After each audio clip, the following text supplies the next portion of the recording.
Le choix du tournage sur bois. J'adore le bois.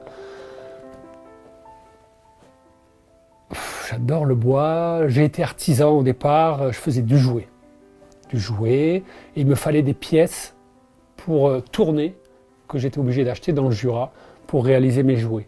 Et étant une toute petite entreprise, c'était absolument pas jouable parce que là-bas, c'est des tourneurs professionnels et qui réalisent des grosses séries, quoi. C'est des tours automatiques qui réalisent des grosses séries de 1000 ou 2000 pièces. Pour moi, c'était trop, quoi. Donc, ça posait problème. Donc, l'alternative, c'était d'acheter un petit tour et tourner soi-même ces petites pièces. Donc, c'est ce qui est arrivé à se produire. Et j'ai pris beaucoup de plaisir. Et tellement de plaisir que bon, le travail a évolué vers du tournage essentiellement. Donc, pas par des formations, parce que je suis assez réfractaire à ça, mais par de la lecture et un travail personnel.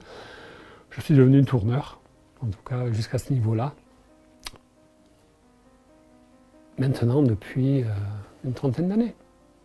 Une trentaine d'années, quoi. Donc, je réalise du tournage manuel et artistique. Artistique dans le sens, c'est pas des pièces de balustre, de menuiserie, des choses comme ça.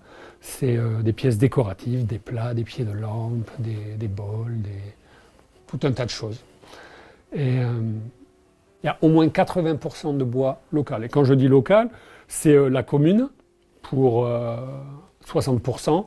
Et 20% sur le département, par le biais d'amis, dans un rayon de 30-35 km, quoi. Donc c'est relativement local. Et ensuite, quelques essences que je vais chercher plus au sud, en Espagne, comme de l'olivier, des choses comme ça. Mais bon, c'est juste pour agrémenter le stand de couleurs plus exotiques, on va dire. Je prends tout dans le bois. C'est une manière de faire qui me permet d'avoir des morceaux de bois très originaux, très particuliers, qui intéressent les gens qui cherchent ce genre de pièces. Je pars de troncs d'arbres, de morceaux, hein, pas besoin d'un tronc entier. Donc je dégrossis à la tronçonneuse, je donne une préforme, je mets en rond avec une scie à ruban et ensuite je dégage ma forme sur le tour, quoi. Et je pense que chaque morceau de bois a des particularités qui le rendent beau. Donc il s'agit pour moi de les dégager, de les mettre en valeur.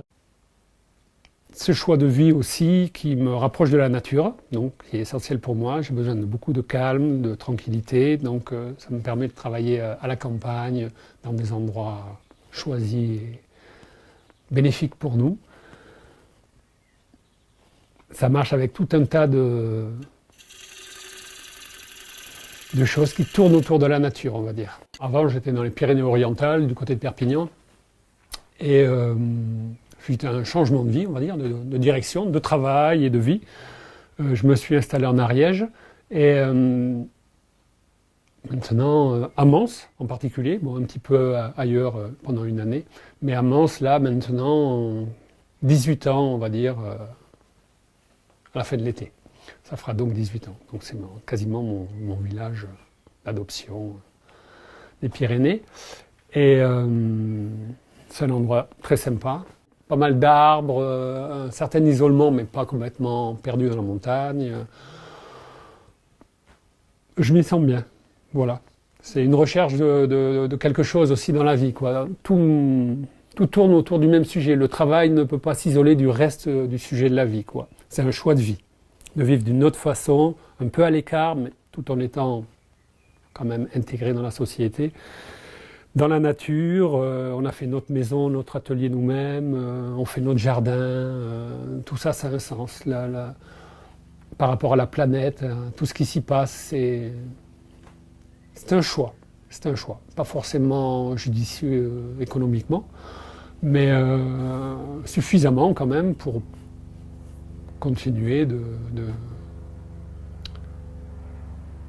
pour continuer ce choix de vie.